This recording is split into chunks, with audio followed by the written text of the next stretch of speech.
What's up, everyone? Welcome back to the channel, and in today's video we're going to be talking about some more Penn State hoops. Bucket here would be huge. Sessoms. He does get the bucket and a foul as well. 6 seconds to go. He's slow to get it over the midcourt line. Brockington picks up his dribble. It's Wheeler over to Dredd from the wing. Ahead of the buzzer. Deep three from Jones. And he hits it over the outstretched arms of the 6'9" band. So before I get into the rest of the video, I know it's kind of been a while. I'm finally back home from my second semester, my sophomore year. But it's been a while since we talked about Penn State hoops, and a lot has happened in the transfer portal, so let's get into it. So let's go back to the end of Penn State's season this year. Lost to Wisconsin in the Big Ten tournament. Almost came back and won that after being down 20. But they hired new head coach Micah Shrewsbury, coached at Purdue before. And looking at his accolades before coming in to Penn State, he coached under notably Brad Stevens, the head coach of the Boston Celtics, and previously Butler University when they made 2 national championship appearances for the college basketball NCAA tournament. So Shrewsbury has great experience, has been along some great coaches, but the only question with him is that he's never been in the head coaching position at a high level.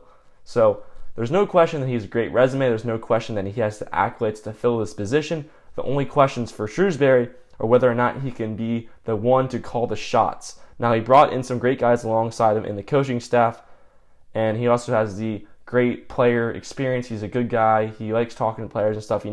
Coached Tatum and Brown in their seasons when they started in the NBA. So this thing all backfired. When Penn State announced that Shrewsbury was going to be the new head coach, several players entered the transfer portal just because they wanted to be under the Ferry Chambers experience.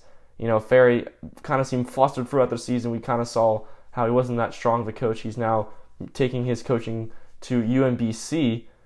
But the players who decided to enter the portal were Myron Jones, Jamari Wheeler, Isaiah Brockington, John Hara, Seth Lundy, and Trent Buttrick. Patrick Kelly was one of those guys, but he wasn't really out there and wasn't really listed as one of the big name guys who entered the transfer portal.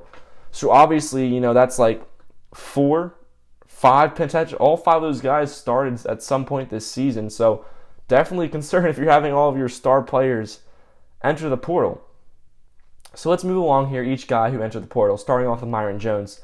He's going to take his talents down to Florida for the Gators.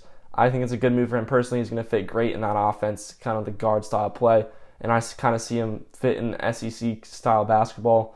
He's a great player. I hope the best for Myron. He's a great guy. MJ, overall is a really good player, but sad to see him leave. Jamari Wheeler, this is the one I'm very disappointed with. Talk about a traitor. Traitor!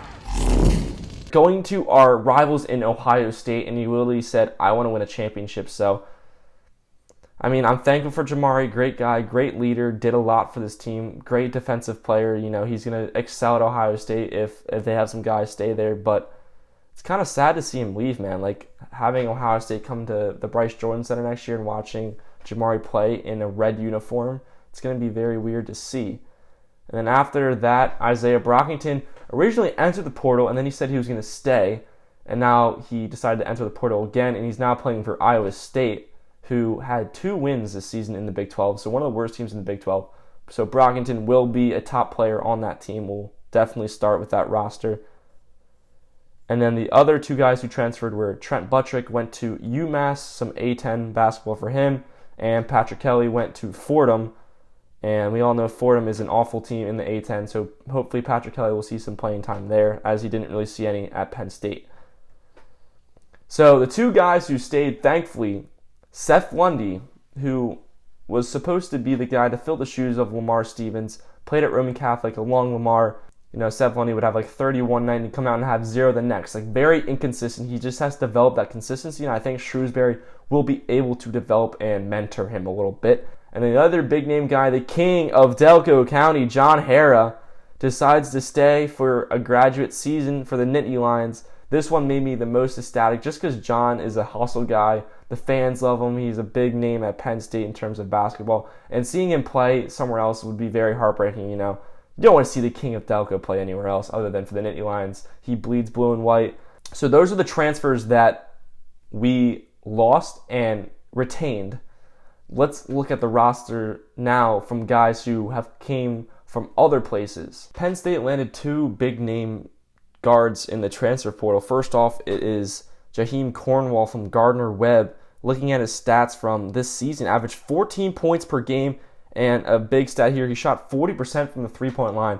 So a great guy to fill the role of a Myron Jones potential shooter.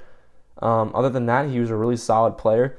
The biggest sign for Penn State was Jalen Pickett from Siena, the All-MAC player, was the MAC Freshman Player of the Year, averaged 15, 6, and 4 his freshman season at Siena, which is unbelievable, and he still, his sophomore season had 15 points, and even this past year with some injuries, still averaged around 13 points per game. So this is going to be a perfect fit for Penn State. Gets another guard, so you're losing Jamari Wheeler and Myron Jones and Brockington, but you're getting in 2 really good guards, and there's also some young guys who can step up and fill the shoes coming off the bench. So nonetheless, Penn State's getting some new faces, but they should have the same energy and enthusiasm with Pickett and Cornwall. So we got Scott, Cornwall, and Pickett all coming with transfers, and then Scott coming from the JUCO. So those are all going to be 3 great players who probably are all going to get playing time next year. Looking at the rest of the roster, you got Lundy, Dredd, Hara, and Sessoms, 4 guys who all got decent minutes last year. Kyle McCloskey's transferring to Notre Dame. Patrick Kelly's gone. Trent Buttrick's gone.